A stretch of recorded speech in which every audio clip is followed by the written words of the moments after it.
नमस्कार स्टूडेंट्स, आज हम लेथ मशीन के ऊपर किया जाने वाला मुख्य ऑपरेशन थ्रेड कटिंग ऑपरेशन को डिस्कस करेंगे। थ्रेड कटिंग को समझने से पहले हमें थ्रेड्स में आने वाले डिफरेंट टर्म्स को समझ लेना चाहिए, जिसको हम एलिमेंट्स ऑफ थ्रेड्स कहेंगे। तो मेनली दो तरह के थ्रेड्स जो हैं लेथ मशीन के ऊपर काटे जाते हैं, एक्सटर्नल थ्रेड्स और इंटरनल थ्रेड्स, यानी बाह्य चूड़ी और आंतरिक चूड़ी। अगर किसी सिलेंड्रिकल सरफेस के ऊपर की तरफ बाह्य सतह के ऊपर चूड़ी काटी जा रही है तो उसको एक्सटर्नल थ्रेड्स बोलते हैं, और किसी पाइप की आंतरिक सतह पर जब चूड़ियाँ काटी जाती हैं तो उसको इंटरनल थ्रेड्स या आंतरिक चूड़ी बोलते हैं। तो इन दोनों में ही कॉमन टर्म्स आएंगे जिनको हम वन बाय वन डिस्कस कर रहे हैं। सबसे पहला होता है पिच। पिच क्या है? It is the distance from one point on one thread to the corresponding point on the adjacent thread. यानी हमारा जो थ्रेड है, चूड़ी जो हमने काटी है, उसके ऊपर जो अलग अलग थ्रेड्स हैं, यानी अलग ये जो क्रेस्ट और ट्रफ्स दिखाई दे रहे हैं, ये इस तरह का शेप जो इसमें आ रहा है, ऐसा इस तरह का शेप ये जो आ रहा है, इसमें ये ऊपर वाला पॉइंट क्रेस्ट कहलाता है और बिल्कुल लोवेस्ट पॉइंट जो होता है उसको हम ट्रफ या वैली बोलते हैं। तो pitch is the distance of one point from one point on one thread to corresponding point on the adjacent thread. तो ये इस थ्रेड का क्रेस्ट हुआ, ये इस थ्रेड का वैली या ट्रफ हुआ, ये फिर से क्रेस्ट है, ये देन ट्रफ है। तो इस तरह से अगर दो लगातार आने वाले समान बिंदु, यानी ये क्रेस्ट और ये क्रेस्ट और इसके बाद आ रहा है ये क्रेस्ट, तो लगातार दो क्रेस्ट्स के बीच की दूरी, उसको हम पिच बोलते हैं। या दो लगातार आने वाले ट्रफ्स या वैलीज़ के बीच की दूरी, वो पिच कहलाएगी। तो दो सेम या दो आइडेंटिकल पॉइंट्स, लगातार आने वाले दो आइडेंटिकल पॉइंट्स के बीच की दूरी को पिच बोलते हैं। चाहे वो डिस्टेंस इस पॉइंट से लेकर इस पॉइंट तक हो सकता है, यानी इसके इस फ्लैंक पर ये बिंदु स्थित है और उसी फ्लैंक पर ये ए पॉइंट और ये दूसरे फ्लैंक पर सेम जगह पर बी पॉइंट स्थित है, तो इन दोनों के बीच की दूरी भी पिच कहलाएगी। तो कहीं से भी मेजर करें distance from one point on one thread to corresponding point on the adjacent thread, उसको हम पिच बोलते हैं। स्मॉल पीसेस को हम डिनोट करते हैं। देन जो सेकंड टर्म है वो है major diameter. Major diameter is the largest diameter of the screwed part. जो हमने स्क्रू बनाया है उसका सबसे बड़ा डायामीटर, उसको हम मेजर डायामीटर बोलते हैं। ये फिगर में दिख रहा है यहाँ पर, यानी ये अगर थ्रेड बनाया है तो इसका जो स्क्रूड पार्ट का जो सबसे बड़ा डाया है उसको हम मेजर डाया बोलते हैं। कैपिटल डी से इसको डिनोट करते हैं। और इसको जो हमारा जॉब है उसकी एक्सिस से राइट एंगल पर इसको मेजर किया जाता है। यानी ये इसकी एक्सिस हो गई, इस एक्सिस के राइट एंगल डायरेक्शन में, इसके लंबवत डायरेक्शन में मेजर डाया मेजर किया जाएगा। जबकि पिच को अगर हम देखें तो पिच जो है वो एक्सिस के समानांतर डायरेक्शन में मेजर की जाती है। देन थर्ड टर्म है minor diameter. Minor diameter is the smallest diameter of the screwed part. जो हमारा स्क्रूड पार्ट है या थ्रेडेड पोर्शन है उसका सबसे छोटा डायामीटर, उसको हम माइनर डायामीटर बोलेंगे। फिगर में दिखाई दे रहा है। और अगर इस तरह से माने कि ये थ्रेड कटा हुआ है तो इसमें जो सबसे छोटा व्यास है थ्रेड पोर्शन का, मैं फिर से देखें, ये थ्रेड बनाया, अब इस थ्रेड का जो सबसे छोटा डायामीटर है या सबसे छोटा व्यास है, ये इसको हम बोलेंगे स्मॉल डी या माइनर डायामीटर। तो smallest diameter of the screwed part यानी थ्रेडेड पार्ट का सबसे छोटा डाया, उसको हम माइनर डायामीटर बोलते हैं, और ये भी एक्सिस के नॉर्मल डायरेक्शन में मेजर किया जाता है। फिगर में ये स्मॉल डी और कैपिटल डी दोनों दिख रहे हैं। तो ये हो गए 2 डायामीटर्स। देन एक और डायामीटर आता है जिसको हम बोलते हैं पिच डायामीटर। पिच डायामीटर जो है एक्चुअल में कहीं दिखाई नहीं देता, उसको मापना एक अलग प्रक्रिया हो जाती है। ये एक ऐसा डायामीटर है जो कि इमेजिनरी सिलेंडर पर, काल्पनिक सिलेंडर पर स्थित है, यानी एक्चुअल में कटिंग हो जाने के बाद, थ्रेड कट जाने के बाद में तो 2 ही डायामीटर्स दिखाई देते हैं। तो pitch diameter is the diameter of that imaginary cylinder of which the surface will intersect the threads at such point where the width of the thread is equal to the adjacent width of the space between them. तो ये एक काल्पनिक diameter हम इसको बोल सकते हैं। यानी अगर हमारे पास में इस तरह से एक सरफेस के ऊपर हमने चूड़ी काटी हुई है, थ्रेड काटा हुआ है, तो जो पिच डाया है वो एक ऐसा इमेजिनरी डायामीटर होगा, एक ऐसा इमेजिनरी सिलेंडर का डाया होगा कि उस सिलेंडर की सतह कहाँ से निकलेगी, जहाँ पर थ्रेड की चौड़ाई और 2 थ्रेड के बीच की दूरी, ये दोनों जहाँ पर बराबर हो जाए, उस जगह पर अगर एक लाइन खींच दी जाए, इमेजिनरी लाइन, तो ये जो डाया मिला है, ये जो व्यास मिला है, उसको हम पिच डायामीटर या पीडी बोलते हैं, पिच डायामीटर। तो ये एक्चुअल में नहीं है, it is an imaginary dia. फिर से देखें, थ्रेड्स काटा, ये थ्रेड काटने के बाद ये है थ्रेड के चौड़ाई और ये है 2 थ्रेड्स के बीच की दूरी। जिस बिंदु पर आकर ये दोनों बराबर हो जाएं, उस बिंदु से अगर कोई इमेजिनरी सिलेंडर पास होता है तो उस सिलेंडर का व्यास, उस सिलेंडर का डायामीटर पिच डायामीटर कहलाता है। देन नेक्स्ट जो टर्म है वो है डेप्थ ऑफ थ्रेड्स, जिसको स्मॉल टी से डिनोट किया है, and it is the distance between crest and root of the thread. यानी वही हमारा जो जॉब है, जो स्क्रूड पोर्शन है, स्क्रूड पार्ट है, उसकी एक्सिस के नॉर्मल डायरेक्शन में क्रेस्ट और रूट के बीच की दूरी को देखें, उसको माप लें, तो ये जो डेप्थ आएगी, ये जो गहराई आएगी, इसी को डेप्थ ऑफ थ्रेड्स बोलते हैं। यानी कि सिंपल सा ये थ्रेड का क्रेस्ट, ये थ्रेड का ट्रफ, और क्रेस्ट और रूट या ट्रफ, इन दोनों के बीच की जो डिस्टेंस है एक्सिस के नॉर्मल डायरेक्शन में, वो उसकी थिकनेस कहलाती है। और मैथमेटिकली इसको हम फॉर्मूला है हमारे पास में d minus d/2, capital D minus small d, और उसको आधा कर दें तो ये थिकनेस, डेप्थ की, थ्रेड की डेप्थ निकल के आ जाएगी। कैपिटल D क्या है? Major diameter, and small d is minor diameter. तो मेजर डायामीटर में से माइनर डायामीटर को सबट्रैक्ट किया, उसके बाद जो स्पेस बच गई उसका हाफ पोर्शन कर दिया, तो वो एक साइड से हम उसको कह सकते हैं कि ये थ्रेड की डेप्थ है। इसके बाद नेक्स्ट जो टर्म है वो है थ्रेड एंगल। थ्रेड एंगल, ये simply it is a total included angle between the flanks of the thread. जो हमारा थ्रेड है उसके जो फ्लैंक्स हैं, ये थ्रेड का फ्लैंक, ये थ्रेड का फ्लैंक, ये जो टिल्टेड पोर्शन होता है, टेपर्ड पोर्शन होता है, स्लोप जिसमें होता है, जो कि क्रेस्ट और रूट को जॉइन करने वाला पोर्शन है, इसको फ्लैंक बोलते हैं। तो 2 फ्लैंक्स के बीच में जो एंगल है उसी को हम थ्रेड एंगल या अल्फा कहते हैं। नाउ जो थ्रेड्स होते हैं उनके स्लोप के आधार पर उनको 2 तरह से क्लासिफाई किया जाता है, right angle threads and left hand threads, right hand threads and left hand threads.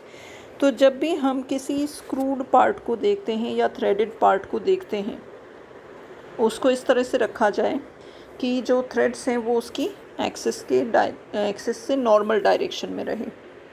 ये इसकी एक्सिस है। और हमने इसको इस तरह से अगर देखा तो उसका स्लोप जो थ्रेड्स हमारे कटे हुए हैं उनका स्लोप हम अगर देखें सामने रखकर, तो वो स्लोप ऊपर से नीचे की तरफ जब आता है तो वो या तो लेफ़्ट से राइट की तरफ स्लोप आ रहा होता है या लेफ़्ट से राइट की तरफ नीचे की तरफ स्लोप आ रहा होता है। तो ये दोनों केस हमको दिखाई दे रहे हैं। ये फर्स्ट केस में हम देख रहे हैं कि जो स्लोप है ऊपर से नीचे की तरफ वो कुछ इस तरह का है। इस तरह की लाइंस हमको पहले फिगर में दिखाई दे रही है। तो ये जो ऊपर से नीचे अगर स्लोप आ रहा है तो हम देखें इसको कि ये हमारे लेफ़्ट हैंड से राइट हैंड की तरफ आता हुआ स्लोप है। तो इसको हम जब ये स्लोप लेफ़्ट से राइट की तरफ नीचे की तरफ आता है इसको हम राइट हैंड थ्रेड्स बोलते हैं। और वहीं दूसरा जो हमारा केस है लेफ़्ट हैंड जहाँ लिखा हुआ है उसमें हमको जो लाइनें दिख रही है तिरछी लाइनें उनका स्लोप कुछ इस तरह से है, यानी ये राइट हैंड से लेफ़्ट हैंड की तरफ डाउनवर्ड स्लोप आ रहा है। तो इनको हम बोलते हैं लेफ़्ट हैंड थ्रेड्स। जहाँ स्लोप लेफ़्ट से राइट की तरफ आता है नीचे की तरफ उसको राइट हैंड थ्रेड्स बोलते हैं, और जहाँ स्लोप ऊपर से नीचे राइट टू लेफ़्ट जाता है तो वो लेफ़्ट हैंड थ्रेड्स कहलाते हैं। इसको याद रखने का एक और भी तरीका है कि ये जो स्क्रीन जिसके ऊपर आप इस वीडियो को देख रहे हैं इसके ऊपर अगर आप अपना हाथ रख देंगे, राइट हैंड रख देंगे, तो आप देखेंगे आपके अंगूठे का जो स्लोप है वो पहले वाले पिक्चर की तरह दिखाई दे रहा है। अंगूठे का स्लोप पहले पिक्चर की तरह दिखाई दे रहा है जब आप अपना राइट हैंड इस स्क्रीन के ऊपर रखेंगे। तो राइट हैंड थ्रेड्स का स्लोप आपके राइट हैंड के अंगूठे की तरह है। और अगर आप अपना लेफ़्ट हैंड इस स्क्रीन के ऊपर रखेंगे तो आप देखेंगे कि जो दूसरा पिक्चर है जिसके ऊपर लेफ़्ट हैंड लिखा हुआ है आपके लेफ़्ट हैंड का अंगूठे का स्लोप भी उसी ही तरह से है। तो राइट हैंड के अंगूठे के जैसा अगर स्लोप दिखता है तो वो राइट हैंड थ्रेड्स है, और लेफ़्ट हैंड के अंगूठे के जैसा स्लोप अगर दिख रहा है थ्रेड्स में तो वो लेफ़्ट हैंड थ्रेड्स कहलाते हैं। ये दो डिस्टिंक्शंस हो गए, दो तरीके हो गए राइट हैंड और लेफ़्ट हैंड को डिफ़ाइन करने के, एग्ज़ामिन करने के। और जो एक और तरीका है जिससे हम ऑब्ज़र्व कर सकते हैं कि थ्रेड राइट हैंड है या लेफ़्ट हैंड है, उसके लिए क्या किया जाए कि सबसे पहला लेफ़्ट हैंड में एक बोल्ट पकड़ें, लेफ़्ट हैंड में बोल्ट पकड़ें और राइट हैंड में नट लें, और इस नट को जब बोल्ट के ऊपर डालेंगे यानी कि हमें उसको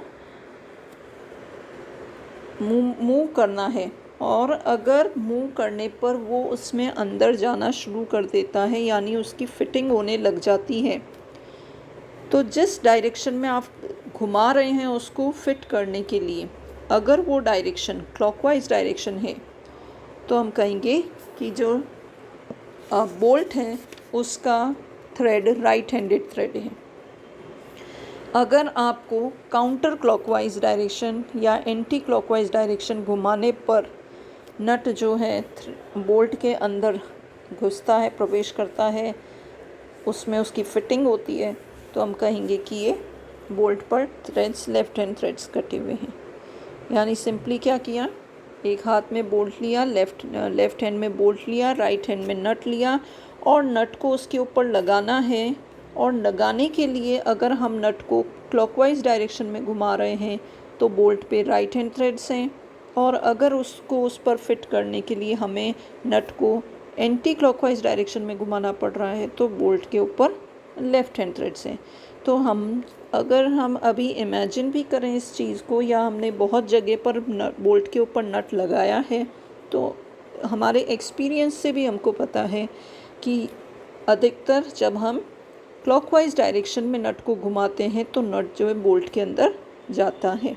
तो इसलिए मोस्टली जो हम हमारे आसपास जो थ्रेड्स देखते हैं, कह सकते हैं कि मोस्ट ऑफ द थ्रेड्स जो होते हैं राइट हैंड थ्रेड्स होते हैं। देन तीसरी चीज़ आती हैं start of threads. Start of threads से क्या मतलब है? Start of thread it denotes the number of separate thread grooves running parallel to each other along the surface of the screwed part। जो हमारा स्क्रूड पार्ट है या जिस part के ऊपर हमने थ्रेड्स काटे हैं उसके ऊपर जितने तरह के या जितने नंबर में थ्रेड के ग्रूव्स पैरेलल में एक दूसरे के पैरेलल में चल रहे हैं उसी को हम स्टार्ट कहेंगे। यानी क्या किया कि पहला एक सिलेंडर लिया और उसके ऊपर एक थ्रेड काटा, तो ये कहलाएगा सिंगल स्टार्ट थ्रेड। अब इसी सरफेस पे जिस पे ऑलरेडी थ्रेड ग्रूव काट चुके हैं, एक अलग जगह से फिर उसी पिच के एक और थ्रेड काट दी जाए, उसी सरफेस के ऊपर एक अलग थ्रेड ग्रूव और उसके पैरेलल में बना दिया जाए, तो ये कहलाएगा डबल स्टार्ट थ्रेड। एक और अगर इसी के ऊपर बना दें तो वो कहलाएगा ट्रिपल स्टार्ट। तो मल्टी स्टार्ट थ्रेड्स हो गए कि हमने एक ही सरफेस के ऊपर अलग अलग थ्रेड ग्रूव्स एक दूसरे के पैरेलल में अगर बनाए हैं तो वो थ्रेड्स या वो मल्टी स्टार्ट थ्रेड्स कहलाते हैं। ये सिंगल स्टार्ट हो सकता है जिस पे सिर्फ एक ही ग्रूव बनाया गया है, डबल स्टार्ट में 2 ग्रूव्स होंगे जो एक दूसरे के पैरेलल में रन कर रहे होंगे, और ट्रिपल स्टार्ट में 3 ग्रूव्स होंगे। तो पहला फिगर दिख रहा है उसमें हमको सिंपली ये दिखाई दे रहा है कि ये एक सिंगल स्टार्ट थ्रेड है, सिंगल स्टार्ट थ्रेड है, एक ही ग्रूव इसमें बनाया गया है। सेकंड में देखें तो इजीली इस फिगर में हमको आइडेंटिफाई हो रहा है कि जो हमारा पहला थ्रेड है वो ये वाला थ्रेड है और उसी के साथ में ये एक और थ्रेड अलग चलाया गया, ये इसलिए 2 ग्रूव्स अलग अलग बनाए हैं, तो ये डबल स्टार्ट थ्रेड हुआ। और ट्रिपल स्टार्ट इस फिगर में दिख रहा है, 3 अलग अलग थ्रेड ग्रूव्स एक ही सरफेस के ऊपर बनाए गए हैं। तो ये इसमें ये पहला थ्रेड है, ये दूसरा थ्रेड और ये तीसरा है। इसकी पिच यहाँ से लेकर ये यहाँ तक, ये हो गई इसकी पिच। तो पिच क्योंकि हमने कहा था कि लगातार आने वाले 2 समान बिंदु जो हैं उनके बीच की दूरी है, तो ये पिच हो गई, ये इसमें पिच हो गई। तो इन तीनों में ही हमने देखा कि पिच जो है 2 समान बिंदुओं के बीच की दूरी हो गई है। अब ये जो स्टार्ट्स हैं ये क्यों बनाए जाते हैं, इसको सिंगल स्टार्ट, डबल स्टार्ट या ट्रिपल स्टार्ट क्यों बनाया जाता है? क्योंकि जब हम अलग अलग स्टार्ट्स बनाते हैं तो उससे हमको उसमें एक्सियल एडवांसमेंट जो है वो ज़्यादा मिलता है। यानी इस बोल्ट के ऊपर, अगर ये एक बोल्ट के ऊपर थ्रेड्स बनाए हैं तो इसके ऊपर नट हमें डालना पड़ेगा।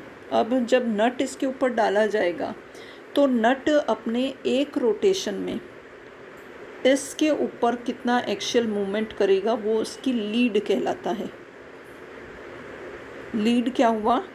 Lead is the axial advancement in one rotation of the screwed part. Screwed part के एक रोटेशन में, उसके एक चक्कर में कितना एक्सियल मूवमेंट होता है, कितना एक्सियल एडवांसमेंट होता है, उसको लीड बोलते हैं। तो जब हम सिंगल स्टार्ट में कर रहे हैं, अगर हमारे पास में सिंगल स्टार्ट बोल्ट है और उसके ऊपर नट चढ़ाया जा रहा है, नट को फिट किया जा रहा है, तो हम देखेंगे कि जब नट का एक चक्कर होगा तो वो उसके पिच की बराबर दूरी के हिसाब से आगे बढ़ जाएगा। कितनी दूरी तय करेगा? पिच के बराबर की दूरी तय करेगा। तो ये जब एक चक्कर होगा तो नट इतना आगे, पिच के बराबर आगे बढ़ चुका होगा। जबकि डबल स्टार्ट में देखें तो वो लीड के बराबर की दूरी तय करता है। यानी यहाँ से अगर वो शुरू हुआ है तो जब इसका एक चक्कर होता है नट का तो वो इस लीड के बराबर आगे बढ़ जाता है। यानी क्योंकि वो एक पर्टिकुलर थ्रेड को ही फॉलो कर रहा होगा। और आपने सारे ही पिच जो हैं वो सेम जो सारे थ्रेड्स बनाए हैं, चाहे वो सिंगल स्टार्ट है, चाहे डबल स्टार्ट है, ट्रिपल स्टार्ट है, सब में हमने पिच जो है वो कॉमन लिया है, सेम लिया है। तो लीड और पिच में रिलेशन हम देखें तो हम कह सकते हैं pitch is equal to lead upon number of start. Lead is always उतना ही टाइम्स होती है पिच की जितना उस पर स्टार्ट बनाए हैं। यानी सेकंड डायग्राम अगर हम देखें, सेकंड फिगर हम देखें तो यहाँ हमको दिख रहा है कि जो लीड किसके बराबर हो गई है? 2 टाइम्स ऑफ पिच। पिच की 2 के गुना के बराबर हो गई। ये पिच था और ये 2 गुना पिच हो गई लीड के बराबर। इसी तरह से थर्ड फिगर में देखें तो थर्ड फिगर में ये दो पॉइंट्स के बीच में ये पिच है और ये 3 पिच मिलाकर एक लीड बन गई है। तो जब हम इसके ऊपर हमारा नट घुमाएंगे, नट को रोटेट करेंगे, तो नट के एक रोटेशन में नट जो है वो इतना लीड के बराबर आगे बढ़ चुका होगा। और इससे क्या फ़ायदा है कि जो फिक्सिंग होती है या फिटिंग होती है वो कंपैरेटिवली फास्टर हो जाती है। जितना जल्दी आगे बढ़ेगा उतना ही जल्दी उसको फिट होगा। तो हो सकता है 1 चक्कर में या 1.5 या 2 चक्कर में पूरा ही नट जो है वो बोल्ट के अंदर फिट हो जाता है, जबकि सिंगल स्टार्ट में उसको कई बार घुमाना पड़ेगा जिससे वो अल्टीमेटली उसमें जाके फिट होगा। तो इस पिक्चर में देखें कि ये कितने चक्कर लगाएगा। नट जो है 1 2 3 4 और 5 चक्कर जब लगाएगा तो वो यहाँ तक पहुँचेगा, इस डिस्टेंस को कवर करेगा, यानी इसमें फिट होएगा। वहीं सेकंड केस में ये 1 और 2 चक्कर में ही यहाँ पहुँच गया है। और थर्ड फिगर में देखें तो सिर्फ 1 ही चक्कर में ये यहाँ से लेकर यहाँ तक पहुँच जाता है। तो 1 से लेकर 1.5 चक्कर में तो नट जो है वो पूरी तरह से बोल्ट के ऊपर फिट हो जाता है, जिससे टाइम सेव होता है। तो प्रोडक्शन जो इंडस्ट्रीज़ होती है जहाँ पर बहुत ज़्यादा फास्ट रेट पर प्रोडक्शन होता है, वहाँ कई असेंबली सेक्शंस जहाँ होते हैं, जहाँ असेंबलीज हो रही होती है डिफरेंट पार्ट्स की असेंबलिंग, तो वहाँ पर ये काफ़ी एक यूज़फुल फिनोमेना है जो उसको हम यूज़ में लेते हैं। अदरवाइज़ मोस्टली जो हमारे आसपास हमें नॉर्मल से थ्रेड्स दिखाई देते हैं बोल्ट्स पर, ये मुख्यतः सिंगल स्टार्ट थ्रेड्स ही होते हैं। तो ये डिफरेंट स्टार्ट्स ऑफ थ्रेड्स थे, तो जिसमें हमने देखा कि अलग अलग स्टार्ट्स के थ्रेड्स का अलग अलग हमें एडवांटेज मिलता है और हम कह सकते हैं कि pitch is equals to lead upon number of start. तो ये था डिफरेंट टर्मिनोलॉजी थ्रेड कटिंग को स्टार्ट करने से पहले। कुछ ऐसा बेसिक थ्रेड की जानकारी थी जिससे हमें एक थ्रेड के बारे में आइडिया लगा। और अब जो अगले लेक्चर में हम करेंगे discuss, that will be the thread cutting operation on lathe machine. Lathe machine के ऊपर हमें थ्रेड काटना है, तो उसके लिए लेथ को किस तरह से तैयार किया जाएगा, लेथ मशीन को उसके ऊपर किस तरह से गियर्स का अटैचमेंट किया जाएगा, किस तरह से एक पर्टिकुलर स्पीड के ऊपर कैरेज को मोशन दिया जाएगा। तो ये सारा कुछ डिस्कस करेंगे नेक्स्ट लेक्चर में। Thank you.